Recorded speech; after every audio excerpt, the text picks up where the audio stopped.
There is a piece of gazelle skin in Istanbul. It measures 87 centimeters by 63. A man drew on it in March of 1513, and then it vanished for 416 years. Now, before we go any further, I want to ask you something directly. When you look at a 500-year-old map that seems to show something that shouldn't exist, what's your first instinct? Do you think hidden knowledge? Or do you think human error? Drop your answer in the comments right now, because by the end of this video, I think some of you are going to change your answer. And not in the direction you'd expect. The map is called the Piri Reis Map, named after the Ottoman admiral and cartographer who made it. And for most of the 20th century, it has been held up as the single most compelling piece of evidence for a lost prehistoric civilization. One advanced enough to map the entire globe, including a continent buried under 2 miles of ice, thousands of years before anyone in recorded history set foot on it. That is the claim. Let me tell you why it's more complicated than that, and why the documented, verifiable truth is, in some ways, stranger than the theory it replaced. I came to this map while researching something unrelated, the history of naval intelligence networks in the early Ottoman Empire. I kept finding references to a cartographer who died badly, a man executed by his own sultan after decades of loyal service. I followed that thread, and it led me here, to a piece of skin that has been generating arguments for nearly a century. His full name was Muhyiddin Piri, born around 1470 in Gallipoli on the western tip of what is now Turkey. He is remembered today as Piri Reis, because Reis is an Ottoman title meaning admiral. But before he was an admiral, he was a pirate. He sailed with his uncle, Kemal Reis, raiding Mediterranean shipping lanes under official Ottoman patronage, the kind of piracy that empires quietly sanctioned while publicly denying. In one battle, he and his uncle captured a Spanish sailor who had sailed with Columbus. That sailor almost certainly carried maps, and those maps changed everything. When Kemal Reis died in 1511, Piri temporarily retired to Gallipoli. He spent 2 years in relative quiet, and in those 2 years, he did something remarkable.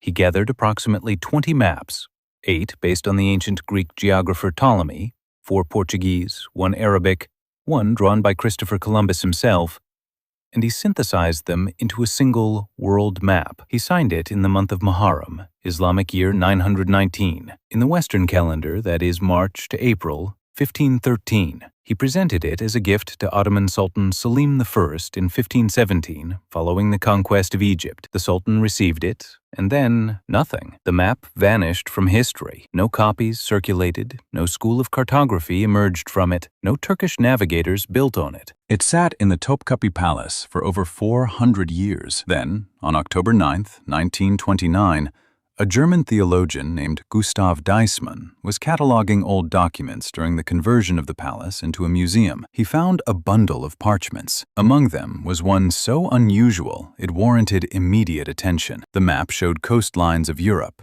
Africa, and the newly discovered Americas with impressive accuracy for the period. The Caribbean, Brazil, the Atlantic Islands, all there, rendered with the care of someone who had studied his sources meticulously. And Piri Reis had noted his methodology directly on the parchment itself, in Ottoman Turkish. He listed every source he used, 20 maps, named and accounted for. This is where most people telling this story stop paying attention to what Piri Reis actually wrote. And that is exactly where things get interesting. The southern section of the map shows a large landmass curving eastward below South America. No ocean separates it from the South American coast. It stretches across the bottom of the surviving parchment in a way that, in the 20th century, a University of New Hampshire professor named Charles Hapgood became convinced showed the coast of Antarctica, specifically the Queen Maud Land coastline, without its ice cap. Hapgood published this theory in 1966 in a book called Maps of the Ancient Sea Kings. He argued that the map's accuracy could only be explained by ancient source maps drawn when Antarctica was still free of ice, which geologists estimate was more than 6,000 years ago, possibly much longer. He wrote to the United States Air Force requesting cartographic analysis. A colonel named Harold Ohlmeyer wrote back, expressing cautious optimism about the comparison. That letter has been quoted in alternative history books for 50 years as proof of official U.S. military endorsement. I spent time verifying this claim. It collapses. Here's why. Colonel Ohlmeyer's letter was a one-page note of personal interest, not a scientific validation. It was based on a 1949 seismic survey of Queen Maud Land that had measured less than 1% of the area depicted in the map. Subsequent studies using comprehensive satellite data found no statistically significant similarity between the Piri Reis southern landmass and the sub-ice coast of Antarctica. Geologist Paul Heinrich, reviewing the same evidence Hapgood used, identified a critical methodological error. Hapgood's analysis failed to account for post-glacial rebound, the way land masses rise and deform after ice sheets melt, which would make any ancient coastline look fundamentally different from what's on the map. But here is what troubles me more than any of that technical analysis. Piri Reis wrote notes on his own map. He described that southern landmass in his own words, and what he wrote was this. I am reading directly from the translated annotations recorded at the Sacred Texts Archive, based on the original Ottoman Turkish. This country is a waste. Everything is in ruin, and it is said that large snakes are found here. For this reason, the Portuguese infidels did not land on these shores, full of snakes. Portuguese ships afraid to land. That is not Antarctica. That has never been Antarctica. And it is not speculation. It is the mapmaker's own handwriting, in his own voice, on the face of the map itself. When I looked into how this detail had been handled by the alternative history community, I found something I keep coming back to. In book after book, documentary after documentary, the annotations are either omitted entirely or briefly mentioned and then set aside. The theory is built on the visual shape of a coastline. The mapmaker's own text is treated as an inconvenience. That tells you something, not about the map, about the people interpreting it. So what is that southern landmass, if it isn't Antarctica? The most thoroughly documented answer comes from historian of cartography Gregory Mackintosh, whose full academic study, the Piri Reis Map of 1513, published by the University of Georgia Press in 2000, is the definitive scholarly work on the subject. Mackintosh demonstrates, with detailed coordinate analysis, that the supposed Antarctic coastline is a badly distorted continuation of the South American coast. Specifically, the Patagonian and Tierra del Fuego coastlines rotated roughly 90 degrees and extended southward to fill the remaining parchment space. The Drake Passage, the 800-kilometer stretch of open ocean between South America and Antarctica, does not appear anywhere on the map. If this were a genuine depiction of Antarctica, that absence alone is disqualifying. But here is what none of this fully explains. In 1513, just 21 years after Columbus first reached the Caribbean, Piri Reis drew the eastern coast of South America with an accuracy that surprised modern cartographers. He noted longitude relationships between Africa and South America with a precision that European navigators would not reliably achieve until the invention of the marine chronometer in the mid-18th century. And he listed, as one of his 20 source maps, a map drawn by Christopher Columbus himself, a map that no longer exists anywhere in the world.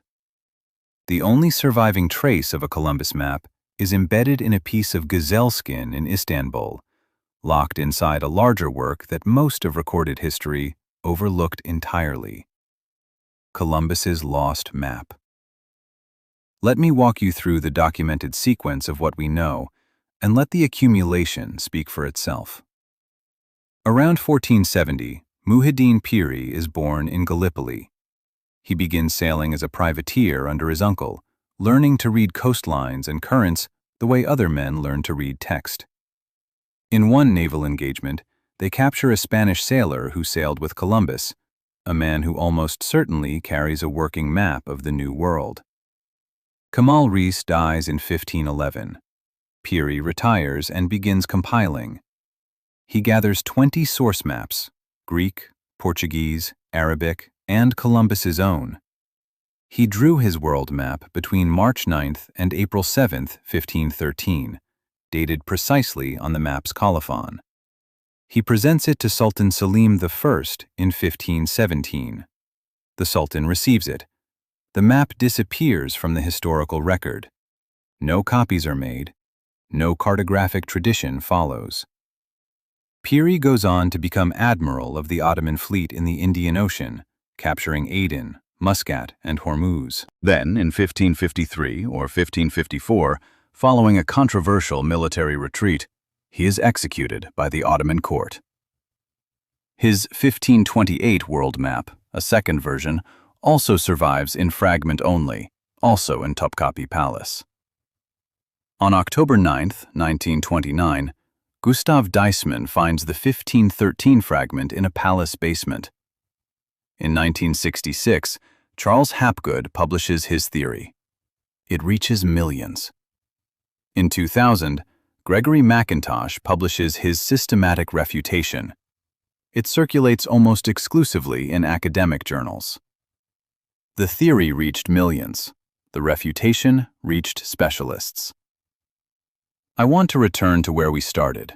A piece of gazelle skin, 87 centimeters by 63, drawn in Gallipoli in the spring of 1513 by a man who had spent his life reading coastlines from the deck of a ship, and who had, through extraordinary circumstance, gotten his hands on a map that Columbus himself had drawn.